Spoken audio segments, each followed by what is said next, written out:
Welcome to New York, guys. I'm Jason Inman. And I'm Tiffany Smith, and we have got an inside look at the new animated movie, Batman Bad Blood.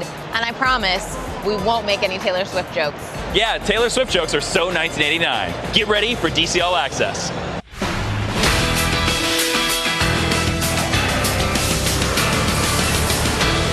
DC blew our minds with an amazing 30th anniversary Dark Knight Returns panel at New York Comic Con last week. Please welcome the Dark Knight himself, Mr. Frank Miller. Frank Miller himself made a surprise appearance, and if you couldn't make it to the panel, check out our exclusive coverage of the event tomorrow. Vertigo continues to roll out their 12 new titles with The Twilight Children #1. Gilbert Hernandez and Darwin Cook team up to tell the tale of a mysterious white orb that completely upends life in a small Latin American village.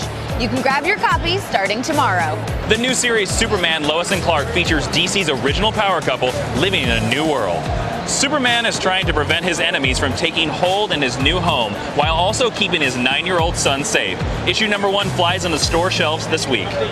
Batman Bad Blood is the latest blockbuster from DC Animation, and it features the premiere of Batwoman and Batwing. And right now, we've got a look at the exclusive trailer.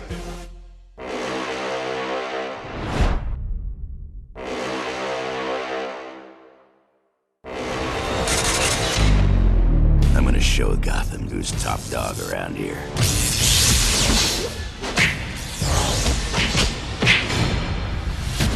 If that's your best Batman, you're not gonna fool anyone, Grayson.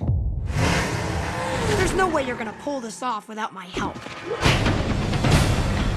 If Batman doesn't return soon... I know. All bloody hell's gonna break loose. We should work together as a family. This isn't gonna be easy. Just follow my lead. He wanted to create the perfect soldier. I was the strongest of them all. I don't trust her. Just because I wear this doesn't mean I'm a part of your cult. Call me Batwing. Batwing. That's original. We're just getting started. From here on, it's only family.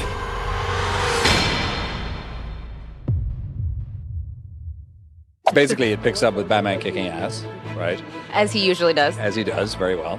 And gets a little out of his depth. I'm just going to tell you what happens. Batwoman comes along and messes everything up. No, she doesn't. She comes along, but, you know, she's using guns, and that's not really Batman's thing. She gets herself into a little bit of trouble. Batman sacrifices himself in order to save her and is never seen or heard from again. Is that all at the beginning of this movie? Did you just spoil most of it? That is the opening 2 minutes of the movie. And so the Bat family comes together. Damian comes back from the monastery where he's trying to find himself. Nightwing has been trying to fill the shoes of Batman, but not doing a very good job. And along the way, Luke Fox, who ends up being Batwing, and also Batwoman join the fray, and they try to solve the mystery of what happened to Batman. I was the one that suggested him, so I feel very good about it. Yeah. I'm like, yeah, I want Batwoman, I want Batwing.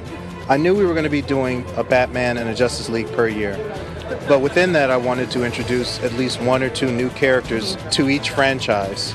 And so for this one, it was great to be able to introduce Batwoman and Batwing. This is the first time we're seeing him on screen at all. So it's really cool. He becomes part of the family. And when you see Batwing, he's just taken on the role. So there's like room for him to develop. And hopefully, you know, there'll be sequels and we'll get to see him kind of mature into the role. We know that there's the Bat family team in this one, but there's also a villains team. Yes. So how much fun was it for you to draw those characters and create some new looks for them? That's like the best part of my job. The villains tend to be more fun sometimes because you could play so much more. Killer Moth is a good example. He was a lot of fun to do, and we have such a cool rogues gallery. Just henchmen that we threw in for visual spice to add flavor to the action. There's so many cool, like, lesser known characters. Hopefully we, you know, shine a little light on them. Talk to me a little bit about the pressure of taking on a role that's never been in animated films before, and it's your first time. Yeah, I didn't really feel a lot of pressure. I really felt like it was a great honor to kind of bring some life to this character because, you know, other people have talked about how so many characters have been done over the years, you know, from like Batman back in the day. Like I used to watch Adam West. As a kid, I was huge into the Batman the Animated Series. So there's been, you know, people who played Batman over the years, but to step into a brand new character, I just thought it was a really cool honor to kind of give it my own spin. spin and have a first crack at it. When I'm on my way to a voice session, I like talk as Batman in the car. But like even if I'm going through a drive-through, I'm like, and make it extra cheese. No, you don't. Yeah, I do. I'm sorry. We need to like be in the car with you the next time you're going to a VO session, just so we can experience that. I said medium soda. You gave me regular. That's all the news for today, but for more DC All Access and coverage of Dark Knight 3, check out some of those videos over there. And make sure you click subscribe so you can check out our exclusive video from the Dark Knight Returns 30th anniversary panel from New York Comic Con tomorrow. That's a lot of Dark Knight. It's gonna be awesome. And dark.